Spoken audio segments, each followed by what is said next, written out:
Happily में मैं नरेंद्र कुमार सहृदय स्वागत करता हूं। मित्रों, आज हम नवरात्रि की ही श्रृंखला में 9वीं कड़ी में आ चुके हैं। आज हम जानेंगे मां सिद्धिदात्री के बारे में, जिनका मूल मंत्र है ओम देवी सिद्धिदात्राय नमः। यह दुर्गा का 9वां स्वरूप है। मित्रों, इस नवरात्रि में मित्रों हम अपने आत्मा की शुद्धि के लिए वास्तविक उपवास करते हैं। जिनकी से भी संभव होता है वो उपवास करते हैं, फल पर रहते हैं, अलग अलग तरह के पूजा और अर्चना करने का विधान है। और हम इस दिन यह संकल्प भी लेते हैं कि हम अपने सारे गुस्सा को छोड़ दें, चिड़चिड़ापन को छोड़ दें, किसी और को अपने विचारों के द्वारा उन्हें न्याय देने का, खुद को एक जज की भूमिका में पेश करने को छोड़ दें। हम सारे चिड़चिड़ापन, किसी और के प्रति शिकायत की भावना रखना, इन सभी को हम छोड़ दें। हम अपने आप को और दूसरे लोगों को भी माफ करने की क्षमता विकास कर सकें। मैं खुद को, साथ ही अन्य सभी को भी उनके वास्तविक रूप में ही स्वीकार कर सकें, अपनी स्वीकार्यता को बढ़ा सकें। मैं खुद से और दूसरों से भी बिना शर्त के प्यार कर सकूं, उनसे ममता, श्रद्धा, आस्था दिखा सकूं। ऐसी हमें शक्ति पैदा हो।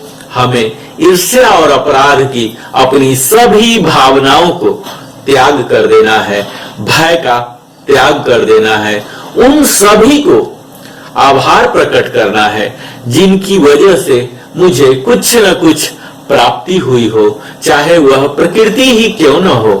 सभी के लिए ब्रह्मांड में संसाधनों की बहुत आयत हो और बिना शर्त प्यार, साधना, विश्वास के माध्यम से निष्काम आजीवन सेवा करने की शपथ लेते हैं।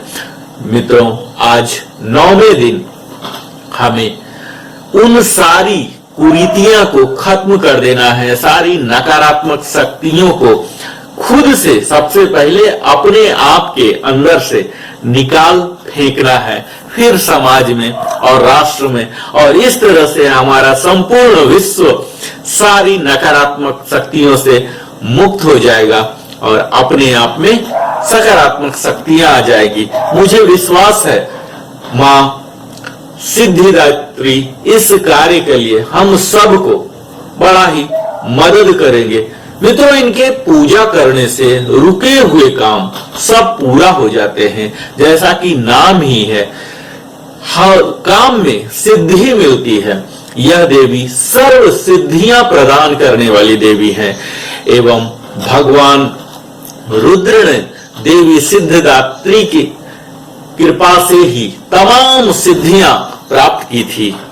अपने 9वें और अंतिम कड़ी में मां सिद्धिदात्री के बारे में जानने जा रहे हैं। मित्रों, ये सभी प्रकार की सिद्धियों को देने वाली हैं। यह 9वें दिन इनकी उपासना की जाती है।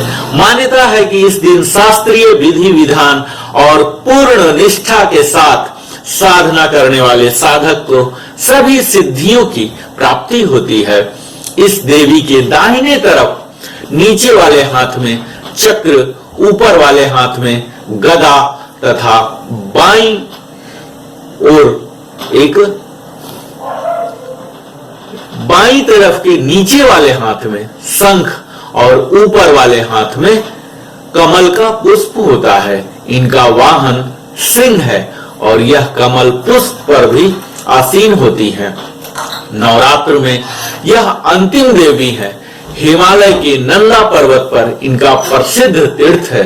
ऐसी मान्यता है कि इनकी पूजा करने से बाकी देवियों की उपासना भी स्वयं हो जाती है। यह देवी सर्व सिद्धियां प्रदान करने वाली देवी है। उपासक या भक्त पर इनकी कृपा से कठिन कार्य भी आसानी से संभव हो जाते हैं। अनिमा, महिमा, गरिमा, लघिमा प्राप्ति, प्राकाम्य, ईश्वरत्व एवं वसित्व 8 सिद्धियां होती हैं।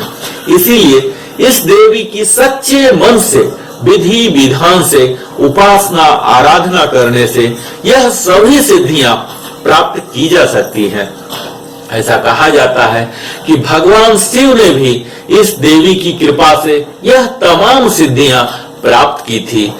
इस देवी की कृपा से ही शिव जी का आधा शरीर देवी का हुआ था।